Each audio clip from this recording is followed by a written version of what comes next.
Misiones tiene la población de yaguaretés más conocida y estudiada no solo aquí y en la región, sino en todo el mundo. Así nos contó Agustín Paviolo, uno de los principales actores en torno al desarrollo científico para la conservación del yaguareté en nuestro ciclo de entrevistas. Agustín, me gustaría que me cuentes por qué nace el proyecto Yaguareté.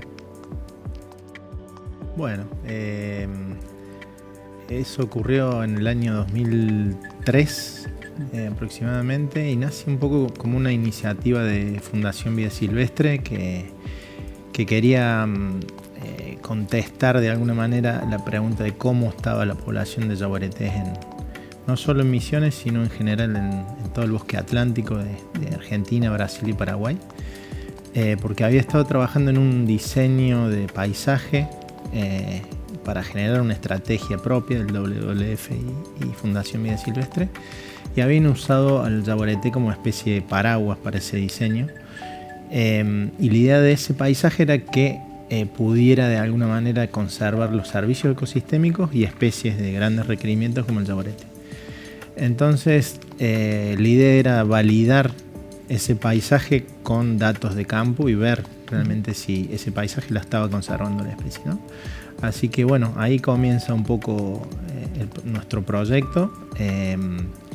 Empezamos a trabajar ahí con Mario Di Vitetti dirigiéndonos. Él trabajaba en Fundación Vida Silvestre en ese momento, y Carlos De Angelo y yo como jóvenes recién egresados y con la idea de hacer un doctorado, ¿no? Entonces ese es el equipo inicial.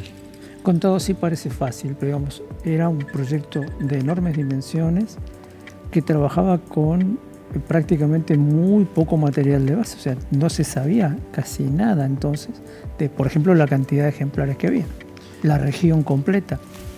Sí, era realmente muy desafiante trabajar en eso. Para que te des una idea, una de las preguntas era ¿dónde quedan yaguaretés en todo el bosque atlántico del Alto Paraná? Que es una región de cerca de 17 millones de hectáreas de Brasil. 3 tipos. Sí, y éramos 3. Claro. Y queriendo buscar yaguaretés, que es una especie muy críptica, que no se la encuentra fácilmente. Y bueno, y también viven en bajas densidades, claro, que estaba amenazada, ¿no? Entonces era un desafío gigante. Y lo que ideamos un poco fue una metodología participativa. Aprovechamos un poco esa fascinación que tenemos muchas de las personas con los grandes depredadores, con el yaguareté, y para empezar a sumar esfuerzos, ¿no? Y ahí se sumó el Ministerio de Ecología, se sumó Parques Nacionales, se sumaron empresas forestales, guardaparques, un montón de chacreros también. Empezamos a hacer como un gran grupo de colaboradores que nos ayudaban a buscar evidencia de la presencia. En ese entonces eran huellas y heces, ¿no? de los felinos, de grandes felinos, para por lo menos ir viendo dónde estaba todavía, ¿no? Y por otra parte, la otra cuestión era ver cuántos quedaban en algunas áreas determinadas, que eran las áreas que presumíamos que eran más probables que la especie esté bien.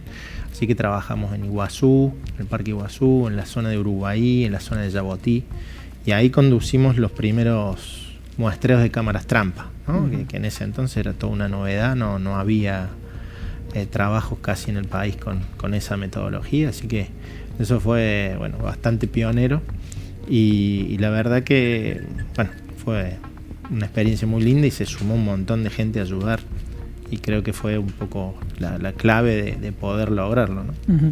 Hablemos un poco, acabaste de usar la palabra metodología. Imagino, un desafío de tamaño y dimensión también implica pequeños desafíos cotidianos, como por ejemplo cómo resolver un problema X de captura de datos, de procesamiento de datos, hasta cosas como, no sé, cómo manejar tablas estadísticas, no sé. Contame esa parte que mucha gente no sabe, que cree que solamente ir al monte y mirar. Sí, algo lindo referido a lo metodológico, creo que fue algo que lideró Carlos De Angelo, ¿no?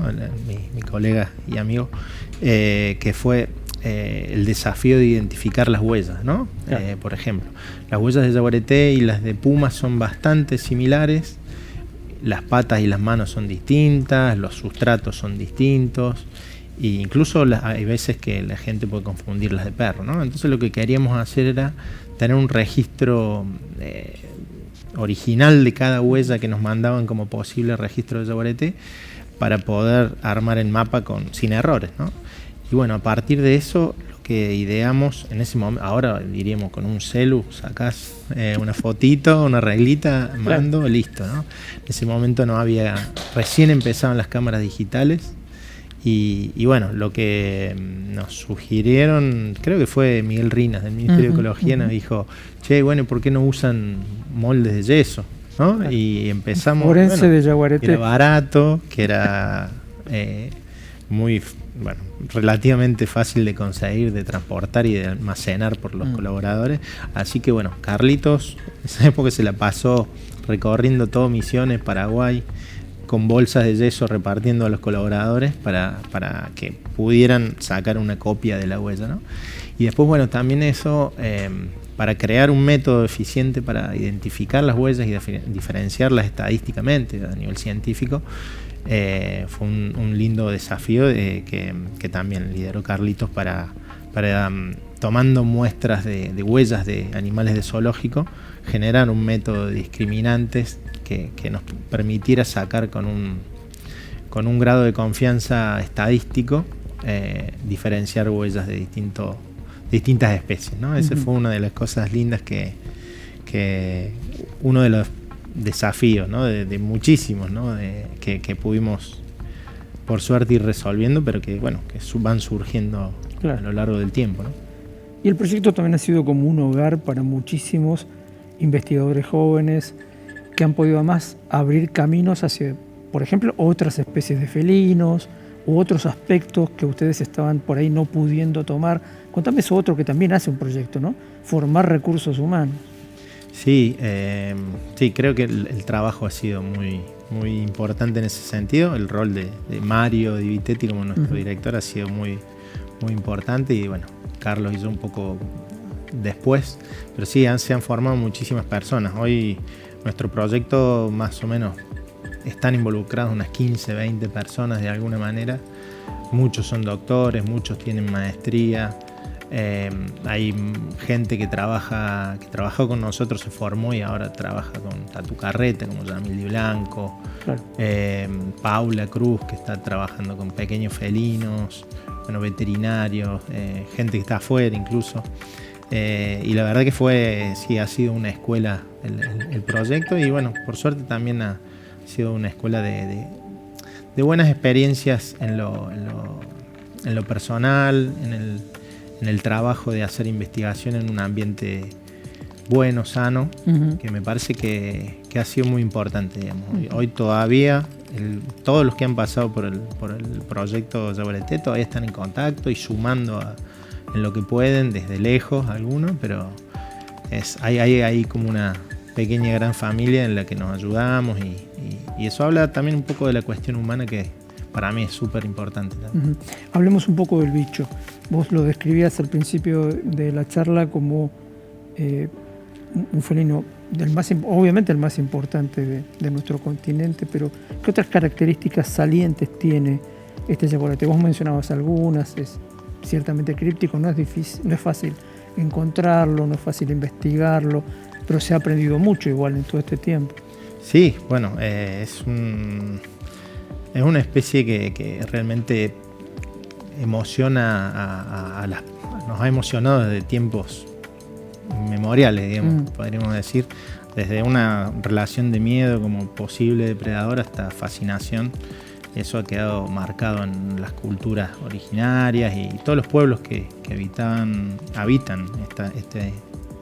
esta América lo han tenido como una especie muy importante, a pesar de que a veces era temido, también adorado.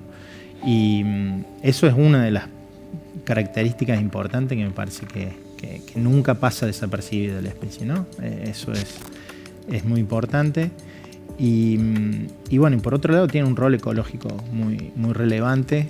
Como depredador tope regula las poblaciones de otras especies, regula comportamientos. Seguramente estamos tratando de probar todas esas relaciones, pero sí, creemos que es también muy relevante en eso. Es una especie indicadora también. Si hay yaguareté es porque el ambiente todavía está bastante bien conservado. Desarrollar eso, que es muy interesante, el yaguareté como indicador. Sí, bueno, eso es una. Si tenemos una población de yaguaretés que se está reproduciendo, sobre todo la presencia de hembras, quiere decir que tenemos todavía un ambiente bastante sano, que tenemos presas suficientes para alimentar a estos grandes depredadores, y para que esas presas estén todavía viviendo en ese ambiente también tiene que haber un montón de condiciones que estén en buen estado, ¿no? De alguna manera. Entonces, la presencia del yaguareté es un indicador del ecosistema, y todas estas cosas que te cuento son un poco más allá de la fascinación y lo que nos gusta del yaguareté, como a mí personalmente, son un poco características que nos sirven para usarlo como herramienta, ¿no? O sea, cuando te digo que es una especie que emociona, que es una especie que es indicadora, que es una especie que es bandera, ¿no? de causas, de conservación. Yo lo veo no solamente como una pasión de tratar de ayudar a ese animal magnífico, sino también como una gran herramienta de trabajo para planificar, para mostrar relaciones, para empujar políticas públicas también hacia lugares que creemos que hace falta empujar, ¿no? Claro, porque acá estamos, vos lo mencionaste, vos sois de los chacreros, que son importantísimos dentro de todo este proceso, porque si nuestra selva se va convirtiendo en islotes separados, por ejemplo, ya estamos generando un problema para la especie. Sí, es una especie que también es súper desafiante para conservar, ¿no? Porque también eso lo hace una gran herramienta. Si logramos conservar esta especie, estamos logrando conservar áreas conectadas, áreas en buen estado. Y es desafiante también porque es un depredador grande, o sea, hay veces que la gente le teme. Sí, por suerte no hay prácticamente ataques a las personas, son muy muy raros, pero es un gran depredador y provoca miedo muchas veces. Y bueno, sí, no es una especie súper sensible a modificaciones pequeñas de hábitat, no es un especialista de hábitat, ¿no? No es una especie de ese tipo. Para que tengan una idea, habitaba los pastizales de las llanura pampeana, digamos, habitaba el desierto del Monte, en La Rioja, Catamarca, ¿no? Y habita lugares inundables y desiertos casi. Entonces no es una especie muy sensible al hábitat, pero sí a que se la persiga, ¿no? Cuando se comienza a perseguir la especie y no tiene dónde escapar, dónde refugiarse, ahí desaparece, ¿no? En ese sentido es como especialista en que no haya disturbio antrópico dirigido a su casa, digamos. Hablemos de la multidisciplina. Vos mencionaste, como al pasar, veterinarios. Hoy un equipo como el del proyecto, por ejemplo, encontrás heces de yaguareté, querés saber qué comió, qué especialistas intervienen en esa parte del proceso, más allá de ustedes, los biólogos. ¿Hay genetistas, hay veterinarios? Cuéntame de eso. Sí, bueno, a lo largo de estos 20 y 22 años de trabajo hemos ido tratando de contestar distintas preguntas y en ese sentido, bueno, hemos ido sumando gente, genetistas, estuvimos trabajando en análisis genéticos durante bastante tiempo, hay un par de tesis doctorales que salieron de ahí. También algunas de análisis de los pelos y los restos microscópicos que salen de las heces. Ahora tenemos veterinarios que están analizando los parásitos, las enfermedades que pueden llegar a tener. Bueno, eso en cuanto a las heces, ¿no? Por ejemplo, pero bueno, hay un montón de disciplinas en la biología y en la veterinaria que hemos intervenido en las investigaciones. Y después hoy estamos haciendo muchas cosas más aplicadas en cuanto a a transmitir el conocimiento o que llegue a distintos lugares de otra manera, ¿no? Entonces, en ese sentido, por ejemplo, hemos creado el Territorio Yaguareté, que es un centro educativo que está en el Parque Nacional Iguazú, dedicado al yaguareté específicamente, donde hay un montón de información generada en estos años por nuestro equipo, que estamos tratando de devolverle a la sociedad que se aprenda sobre la especie, que es tan fascinante. Y ahí tenemos educadores, guías de turismo, han estado trabajando comunicadores. Y también tenemos algunos guardaparques que hacen trabajo de asistencia. Por ejemplo, en la región chaqueña tenemos, y en Iberá, hay guardaparques, 3 chicas que se han recibido de guardaparques, pero que están trabajando mucho con la gente y tomando datos también. Así que es bastante interdisciplinario, ¿no? Nuestro equipo, y creemos que es así. Los problemas que enfrentas son complejos y no, con los biólogos no vamos a ningún lado. Problema complejo, abordaje complejo, complejidad en el método, digamos. Sí, y yo siento que nos quedamos cortos. Debemos tener gente de marketing, gente de economía, o sea, que los buscamos en aliados, ¿no? En aliados estratégicos como organizaciones, gobiernos, ¿no? Hay una pregunta que te iba a hacer apenas comenzamos, pero bueno, nos derivamos por un lado que me gustó por dónde iba. Vos decías que uno de los grandes desafíos que tuvieron apenas los convocaron, siendo vos muy jovencito, recién recibido, era ¿cuántos son? ¿Cuántos hay? ¿Hoy sentís que podés contestar, aunque sea parcialmente, esa pregunta? ¿Y cómo se resuelve ese problema de saber cuántos son? Bueno, sí, hoy sí sabemos cuántos hay, y bastante bien. Yo creo que es una de las poblaciones del mundo de yaguareté más conocidas y estudiadas, ¿no? Tenemos ese orgullo de que en Misiones hemos logrado eso a lo largo de estos 20 y pico de años. Y tiene como 2 etapas. Por un lado tenemos un muestreo participativo, un relevamiento participativo, ese que contaba que inició Carlitos en el 2003, por ahí, en el cual convocamos a todo el que quiera sumarse a sumar un dato de yaguareté, de presencia sobre todo, a mandárnoslo. Nosotros obviamente después lo compartimos y vamos armando una base de datos, un mapa de presencia. Entonces con eso sabemos dónde queda yaguareté en este fragmento al menos de selva que tenemos acá en Misiones. Y por otro lado están los relevamientos con cámaras trampa, que eso lo que nos permite es estimar el número de individuos por unidad de área. Entonces decimos, bueno, en estas áreas hay tal densidad de individuos, y juntando un poco esa información de dónde quedan y las densidades estimadas de acuerdo a las distintas áreas, es que llegamos a esta estimación, que la damos a conocer cada 2 años. También yo creo que ha sido algo lindo que hemos logrado, es que lo hemos ido incorporando como casi una rutina, en la cual lo comunicamos un poco nosotros, pero acompañado por gran parte de la sociedad, el gobierno provincial, parques nacionales, las ONG. Hacemos esa reunión y anunciamos los datos cada 2 años de cómo va la cosa, ¿no? Cómo va la población. Y bueno, es lindo también porque habla de un seguimiento de la población y de interés también en saber cómo está la cosa. Imaginemos esta situación. Yo supongo que no fue así, pero soy Di Vitetti, te llamo por teléfono y te propongo que vengas a trabajar a Misiones, a ver este tema en el que estamos. ¿Lo harías? Sí, sin duda. ¿De nuevo? Sí, no, sin duda. Yo estoy súper agradecido de la oportunidad de haber venido, de la oportunidad de haber estudiado este animal, de vivir en Misiones todos estos años.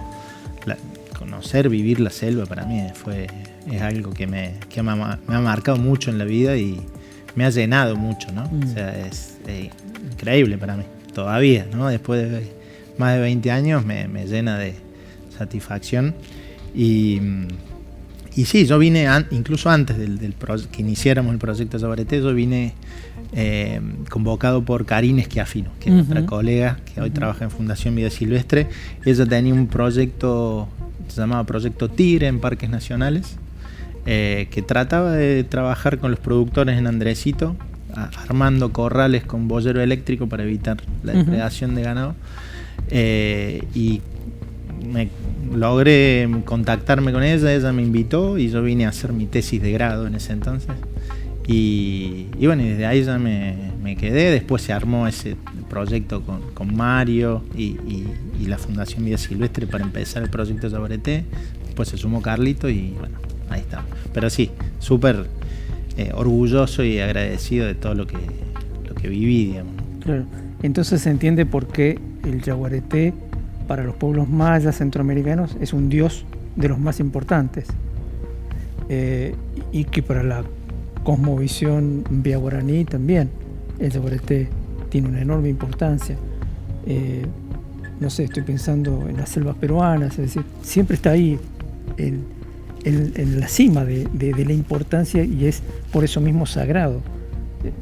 Desde la biología se entiende eso, ¿no? Sí, yo creo que tiene que ver con eso, digamos, esa atracción que tenemos de estos animales tan como, no sé, místicos, poderosos.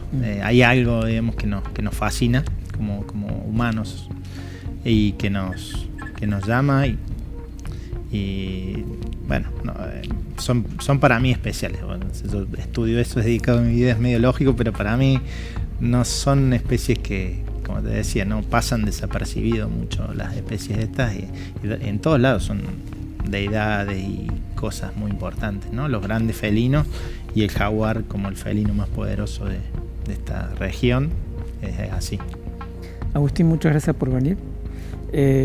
Queda una cantidad grande de cosas que quería preguntarte, pero cuando vuelvas por acá vas a estar de nuevo sentado ahí charlando de todo eso. Nos interesa mucho saber, por ejemplo, cómo llegaste acá, pero bueno, la siguiente charla hablamos de eso. Dale, gracias por la invitación.